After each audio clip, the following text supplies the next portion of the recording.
One way or another, Cowboy Nation, we back into this thing. But we got a special guest.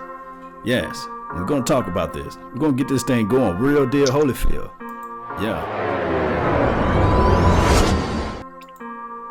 Yes, indeed. Brunson, what's up, man? Yes. What's going on? How you Talk to the nation, man. Talk to the people, man. Let them know, man, where you from, man, and let them know who you support, who your team is, and all this good stuff.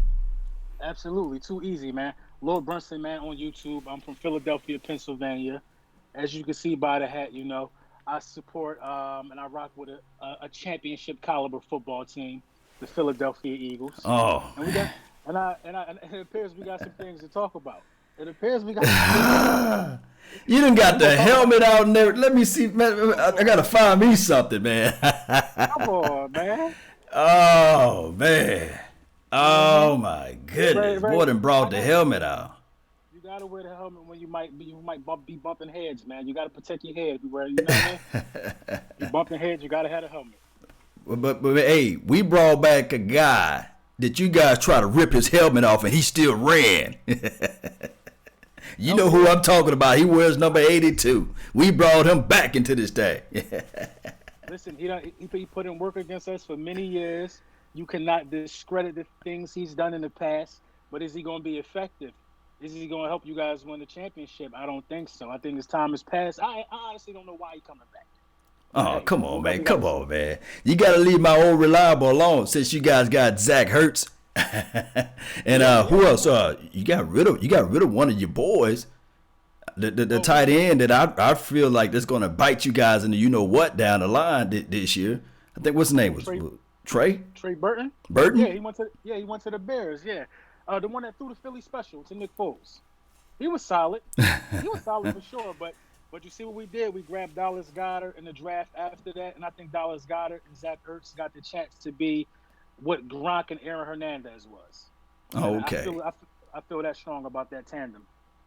So you feeling that strong about that tandem. So yeah. What I want to do, man, since you guys were the last team in the NFC East to win the Super Bowl, I wanted you to break it down because I'm hearing all type of news. I'm hearing all type of noise. People bringing me all type of heat, talking about this guy over here named Lord Brunson. He knows everything about the Cowboys, and also he knows everything about his team, the Eagles. And he's saying that my Cowboys is irrelevant. There's nothing.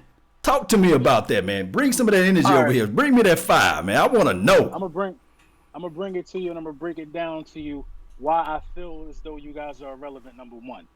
Now, it's a list of teams. I broke this down on my live stream yesterday. I was talking to another Cowboys guy, Boys for Life. Shout out to him.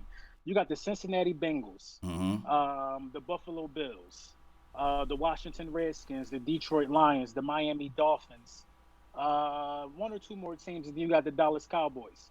Why is everybody on that list except the Dallas Cowboys not relevant? And they all got one thing in common. What's that? They all haven't reached the NFC Championship game in 23 plus years.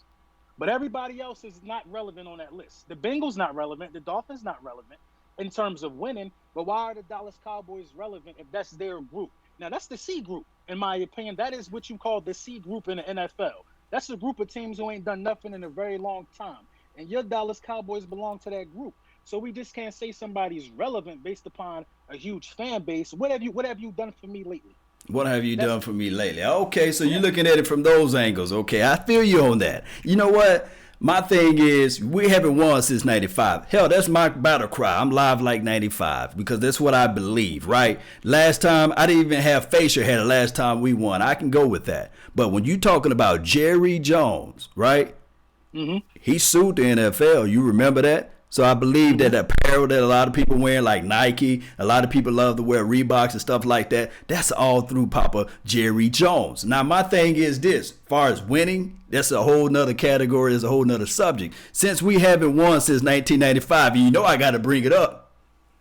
Why in the world you guys haven't caught up yet? All right. Okay. I'm glad you brought that up. Talk to me. Now, listen, we haven't caught up. I'll be honest about that. We have not caught up. But there's a team who also had 0 rings while you had 5 and now has 6. That just proves how long you guys have been stuck at 5. Now, it ain't easy to win a Super Bowl. There's only one division in the National Football League where every team got a Super Bowl, and that's our beloved division. But there are people who have surpassed you since you guys had 5. Time didn't stand still with that 5. So that's my point when I say you guys are irrelevant. It's a new day. You know what I mean? And I feel like you guys gotta do what you did back in '96 to be irrelevant again. And y'all trying to chase what everybody else is doing. You might have to Herschel Walker somebody. You might got to go back to that. We ain't gonna Herschel Walker nobody. But my thing is, I can see what you're saying with valid points though, as it relates to relevancy. But my thing is what the Cowboys been doing as of lately, since my boy Dak Prescott, Rain Dakota Prescott, then came into the scene. Are you saying that he's not relevant enough?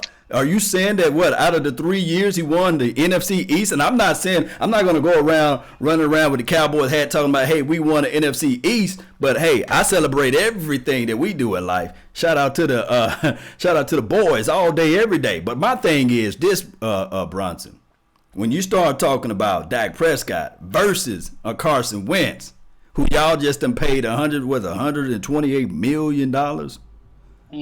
32 big ones a year, something like that. How many playoff games have Carson Wentz? Wentz won. Not one. How many Super Bowls he won? I mean, he got a Super Bowl ring. Now listen. Talk to me, man. Break it down. Because people coming to me, man. They talking to me about what you've been saying. As they should. Now, if you don't draft Carson Wentz, you don't win a Super Bowl. Carson Wentz threw 33 touchdown passes in the regular season. Carson Wentz helped you secure the number 1 seed. If you don't draft Carson Wentz, you don't win, period. Nick Foles was fresh going into the postseason. Now, would Carson Wentz been able to follow through? I honestly don't believe so. I think it would have been some growing pains, and it would have showed in the playoffs, and we still would be ringless, probably to this day. Oh man, shoot! You know what I'm saying? Hey, look, I could turn off the stream now. You might well make me curse, and it's still daylight outside. Boy, I'm telling you, man, you one of my favorite Eagles fans now. You came with the facts, boy. I'm going to be honest, but now let's fast forward to the Wentz that got the 32 mil. This Carson Wentz could win a Super Bowl. Look at the supporting cast.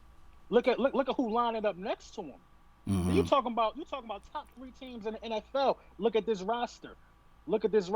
And they not talking about us the same way they talking about the Dallas Cowboys, which confuses me. It's not a jealousy thing. It's just confusing because if you look at the top 5 teams that get talked about every year, you're going to have you the New England Patriots. You're going to have you whoever. Aaron Rodgers could be wearing a goddamn Walmart vest, working at Walmart. They're going to talk about Walmart. You're going to have you Drew Brees. Mm-hmm. You're going to have you probably the Steelers, then your Dallas Cowboys. But one of them teams ain't won nothing in a very long time. But we bringing in the money, man. We bringing in the paper, baby. That's the reason why what makes us – look, I tell you what, and this is how I can smash all of that debate whether or not we relevant or not. Okay. When the last time Jay-Z came out with an album? Jay-Z tours, though. So if you're talking about albums in the sense of Super Bowls, Jay-Z in the playoffs every year he do a tour. Every year he does a tour. Every year he performing somewhere. So he in the playoffs somewhere. You could see him. You could see him on a big stage. Might not be album worthy. It may not be album worthy. So are you trying to say that since 21 Savage and J. Cole and all them boys, they coming out with music every time, are they relevant or they not relevant, or are they making Jay-Z unrelevant, or what's the deal with that? They're very relevant. But they're not making Jay-Z unrelevant. Now, when you talk about Jay-Z, all right. See, I put you in the corner now because. You ain't put me in the corner. I'm trying to break it down easy for you. Now, look, Jay-Z would be Tom Brady. You talking about the greatest, one of the greatest of all time. Jay-Z don't wear a Dallas Cowboys uniform, so to speak. Now, you talking about who's one of the great? You talking about Emmitt Smith coming out? That'd be like Ice-T coming out. Somebody we ain't seen in a very long time. You know what I mean? Jay-Z is current. Jay-Z is here. Jay-Z never left. So he never left. Well, this is what I'm saying is, even though we haven't came out with an album since 1995, we still go on tours, baby. Hey, we still bring in top of the revenue. I can say this: the Patriots, they are selling jerseys. Everybody buying TB12 jerseys. They are moving up in the chain as far as overall remunerations and things like that. I can't dispute that. I cannot out debate nobody with that. The Patriots have found a way, the cheat codes to life. And shout out to you guys, because it was bittersweet for you all to beat the Patriots in the Super Bowl, because I would rather for you all to beat the Patriots than the Patriots to win another Super Bowl. And just like our other little brother, the Giants, they beat the Patriots twice. You see what I'm saying? So for one thing that I can say is that the NFC East is on lock as it relates to beating the Patriots. But outside of that, I think that the Cowboys and Cowboy Nation, we so marketable that we are in everybody's mouth and we are on everybody's plate, because they were trying to eat and they want to be next to the Kings. We are the greats, the Dallas Cowboys. At the end of the day, when you look at the NFC East, I know. When you look up the NFC East, everybody that's in the NFC East is still doing this number. They looking up. The neck muscles are very strong because they looking up to greatness, baby. We the Jay-Z's. Look, we the Jay-Z's of the NFC East. I'll give you that. You guys got the most Super Bowls in the NFC East, but it's been since '95, man. Yeah. When y'all go? Okay. What can you do right now? What do you see in your roster right now? First, let me ask you this question: Are y'all better than the Eagles? Are we better than the Eagles? In what aspect? Are you talking about roster? Is your roster? Yeah, let's start there. Is your roster better than the Philadelphia Eagles roster?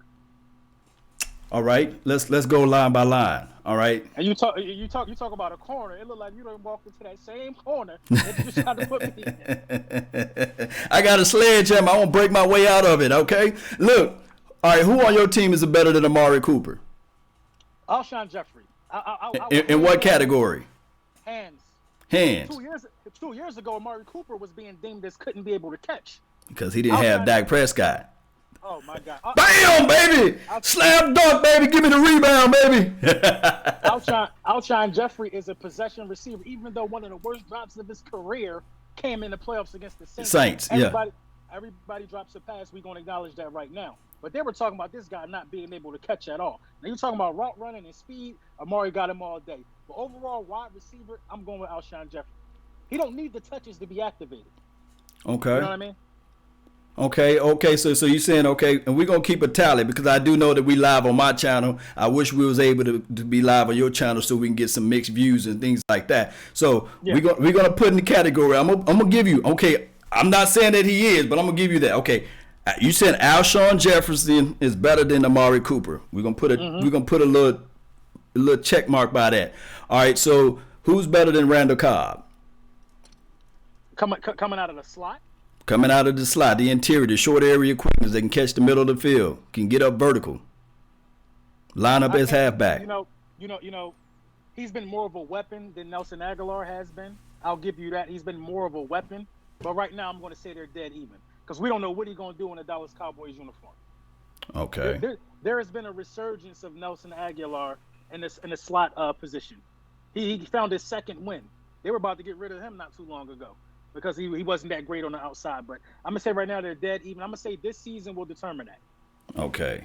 So we're going to put a placeholder on this, and then when Philly week come around and Cowboy week come around versus each other, then we'll jump in on that show and we'll bring these same talking points. You cool with that? I'm good with that. All right, good. So, all right, so that's the wide receiver core. And then, of course, we could talk about the young Michael Gallup. Who you guys got? Y'all got some guys that's in development, right? And then, DeSean Jackson, he's pretty cool, but he's still like, hey, got to put a big reservations on here. I don't know. I know he's fast. I know he's quick, but I don't know. He's just like your boy Randall Cobb. We have to old wait and see situation. Oh, no. I don't understand what you don't know about the greatest deep threat in NFL history. What don't you know? Y'all know who he is. That's what you do know. You better have a safety over there. That's what you do know. You know who DeSean is. Come on, we're not going to treat DeSean like that. We're not going to treat him like that. You know about DeSean.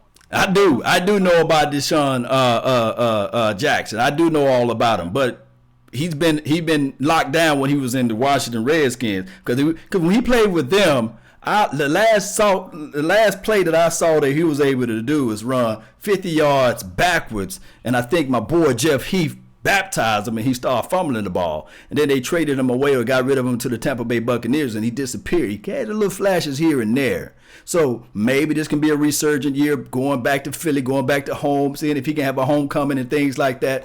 All I'm going to say is I'm going to wait for the season to start before I can really see what DeSean Jackson is going to do against my boy Xavier Woods.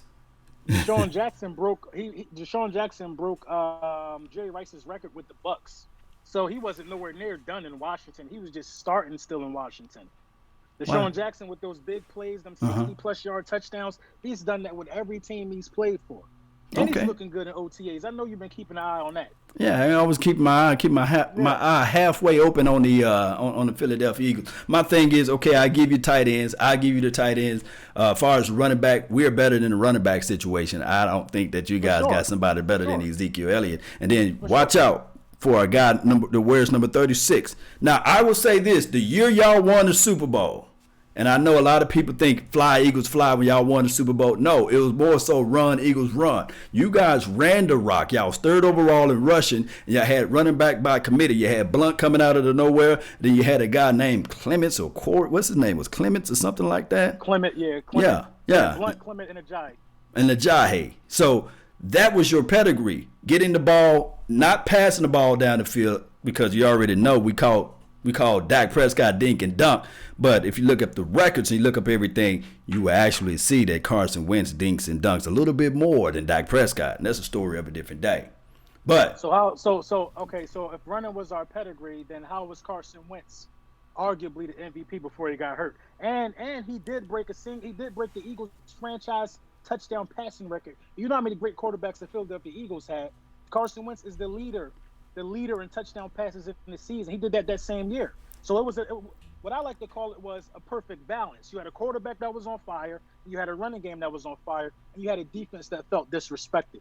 And that's the soup for a Super Bowl, in my opinion.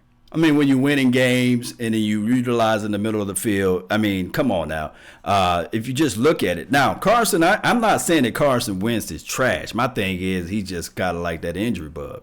And I think that he can make every throw. He goes through anticipations of his throws pretty well. Got a quick delivery, a release from the ball, and all those good things. But my thing is injuries plays a major role in his game. And the thing is, when you're third overall in rushing, come on, you third overall in rushing. I don't know if they were third overall in passing. I don't know if they was passing and launching that thing down the field like that. They weren't third overall in passing, but I think they were third in points per game.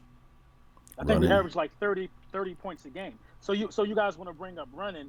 Okay, so that's shielded Dak Prescott his whole career. When you got to throw the ball on a 2nd and 2 because Zeke just got you 8 yards on first down, we can't bring running into this debate because Ezekiel Elliott has led the league in rushing, 2 out of the 3 years? Yeah. So that's what I'm saying. That we dominate. We are a better running team than you all just by one man. But that's a story of a different day. So we are better than you guys in that. And then on top of that, I would give you guys. Now this year, our defensive front, I don't think that you guys can hold a candle up to us. You don't think our offensive line can block your defensive front? Come on, I think you did a video about Lane Johnson, right? You saying that he's a Hall of Famer. I think you did a video like that. Somebody sent it over to me.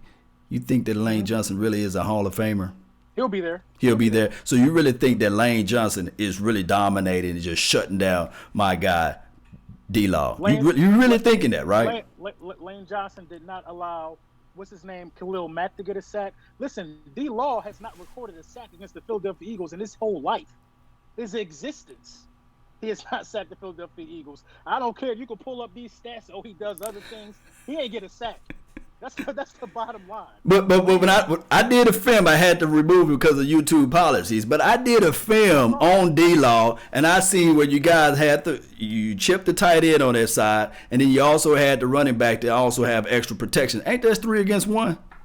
That's why your boy Randy Gregory was looking like all-stars against you guys. That's why my guy Tyron Crawford was able to sack fumble Carson Wentz because they were so focused and so worried about stopping D-Law. It's a conundrum. That's what you call respect, because we still don't believe in them other guys. We believe we could win that one-on-one matchup.